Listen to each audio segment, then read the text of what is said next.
Good morning. Welcome to HT and happy Sunday. My name's Yana Browning and I'm one of the pastors on the team here. So good to be together this morning. Special welcome if you're joining us or visiting us for the first time this morning. It's great to have you. I'm sure that we're joining in being church together from all sorts of places across Cambridge, across the country. Maybe you're on the sofa, maybe you're at the kitchen table. It's great to be together this morning. As usual, we've got time to worship together, time to pray together this morning. We've also got the next installment in our sermon series called Living in Light of Eternity. I don't know about you, but this roadmap out of lockdown, this glimpse of what the future holds makes quite a big difference to how today feels and how I live today. And when it comes to God, it's exactly the same. He knows it helps us to know what the future holds. And so he's given us promises about what the future looks like, about what eternity looks like to help us live today well. And so we're looking at some of those promises together. And this morning, Stuart Browning is going to be talking about one of those promises, the promise of rewards in heaven. So that's coming up soon. But first, as is customary, a few notices for you. Notice number one, we have a Sunday coffee morning this morning, very shortly, about 11:45 a.m. after the online service. This is just 30 minutes on Zoom to catch up with people, chat away, catch up with people, meet some new faces, and you can join us for that. You can sign up on our website. If you haven't already, that's fine. Do it now. Do it at the end of the service. It'd be great to see you. And notice number two, our next online alpha course starts this week on Tuesday evening. So if you or if someone you know has questions about the Christian faith, big questions, small questions, seem like silly questions, the alpha course is absolutely brilliant. No question is too big or too small. You'd be really welcome to join us. You can sign up for that or find more information on our website. That starts on Tuesday evening. And third and finally, we have our APCM on Monday, the 10th of May. Yes, May. I can't believe we're getting close to May, but it's coming. Our APCM, this is a meeting that every Anglican church has every year. It's our equivalent to an annual general meeting. So it's a short, business-like, end-of-year type meeting. And it includes things like elections for our PCC. So it's open to anyone who considers HT their church. You'd be welcome to join us. You can sign up for the Zoom link. It'll be on Zoom. You can sign up for that on our website. Now, we have recently finished, as I hope you know, our Finding Faith project, our treasury of testimonies of how people came to faith. And so for our Zoom interview this morning, I thought it would be great to hear one of those stories. So I've asked Matt Sim to share his stories. He's actually one of the photographers for the project, but I thought it would be great to hear from him. So earlier this week, I caught up with him on Zoom. So let's go to that interview now.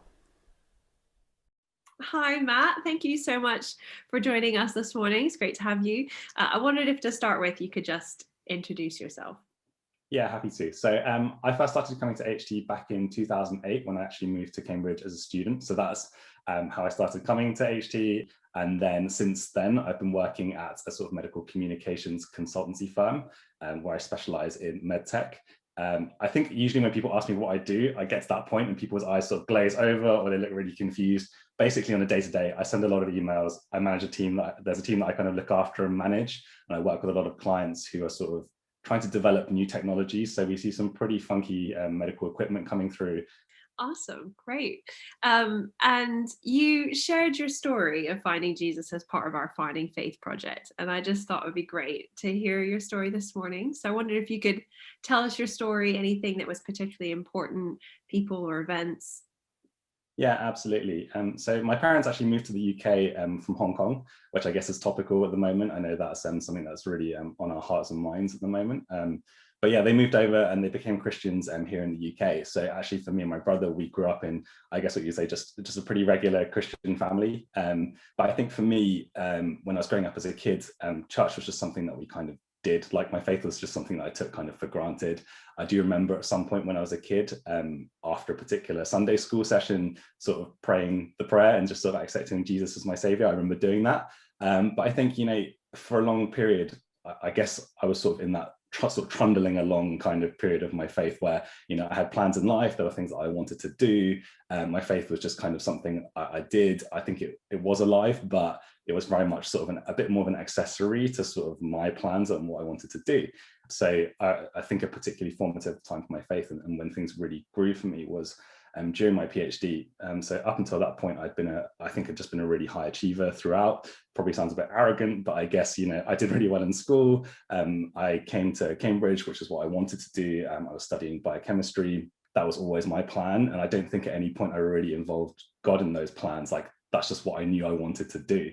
So that's what happened. I kind of came out of my undergrad, went into my PhD. And I remember I was probably, I think, partway through the first year, maybe near the start of the second year of my PhD, when things, I think, kind of started to crumble a bit and things got flipped upside down. And I remember the start of that, well, there was a little bit of it, which there was a niggling feeling during my PhD that I wasn't really enjoying it. It wasn't really quite what I had kind of hoped it would be and what I'd wanted it to be. And, that was affecting my motivation. I was starting to feel a bit down about the work that I was doing, but that was something I was kind of just overlooking and just sort of pushing through because I had plans and that's what I wanted to do.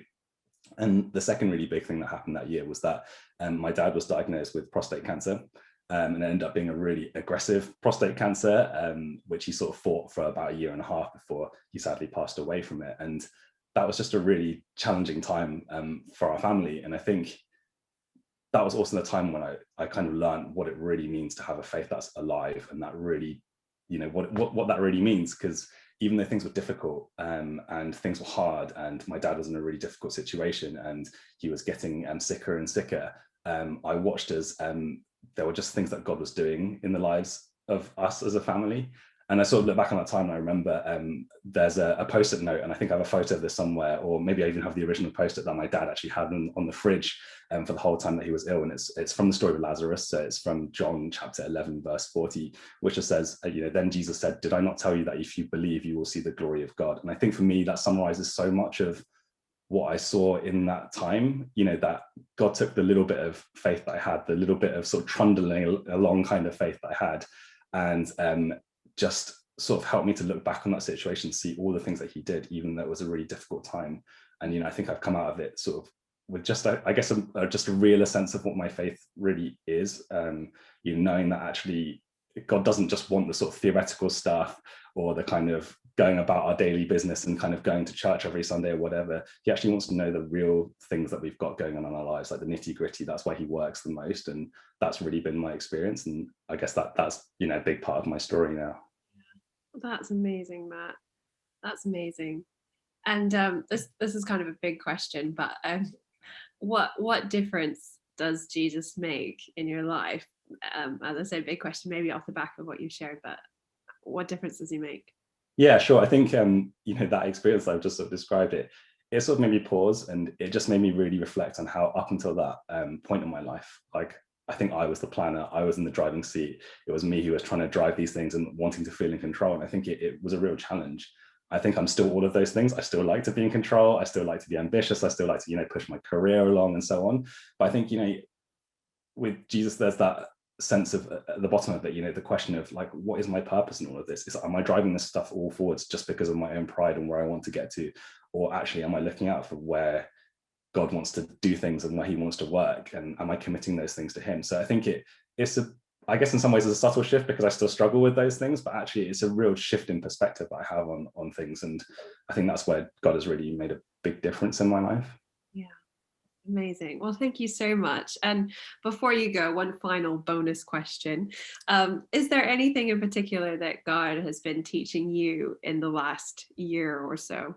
Yeah, and I think this is something that probably the people in my home group are going to roll their eyes at, because the number of times that I've said this in various home group discussions over this last year. But I think something that God's been teaching me about, and that ties in really well with our current sermon series, actually, is about just what it means to have the eternal perspective on things that are happening. And I think I remember at the start of the pandemic, I was studying through Ecclesiastes, And I don't know if it's a really great thing to be doing, in the pandemic, reading a book that has the very famous lines, meaningless, meaningless, everything is meaningless. But actually, I would really encourage people to go and read it, because I think actually it was so encouraging to me that actually, in this time when so much stuff is sort of thrown up in the air, so many things that we kind of take for granted as sort of being part of our day-to-day purpose, so much of that stuff kind of gets thrown into chaos.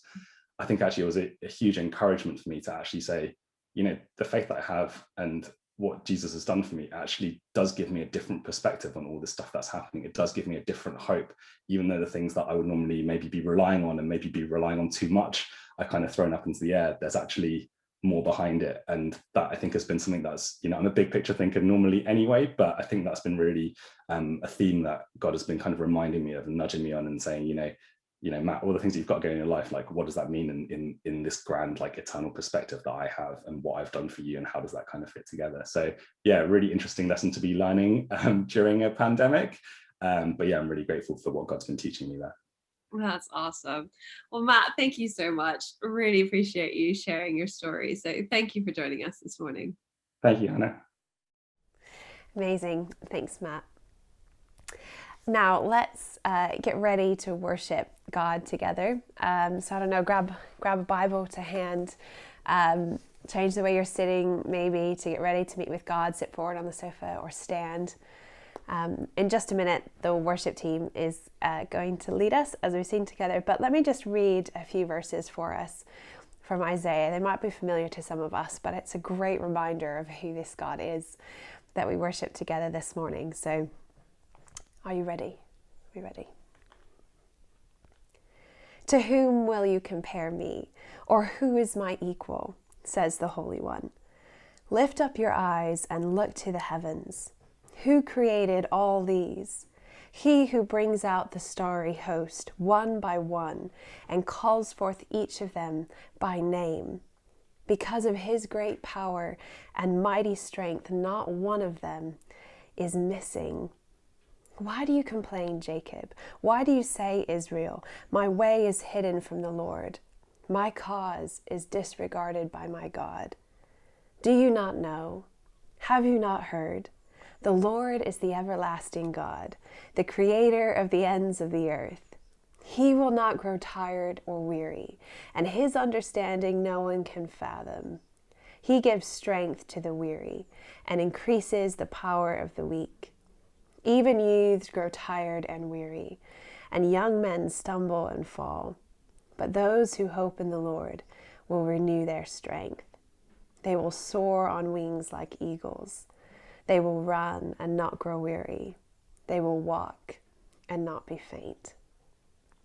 This is our God. Let's worship him together now.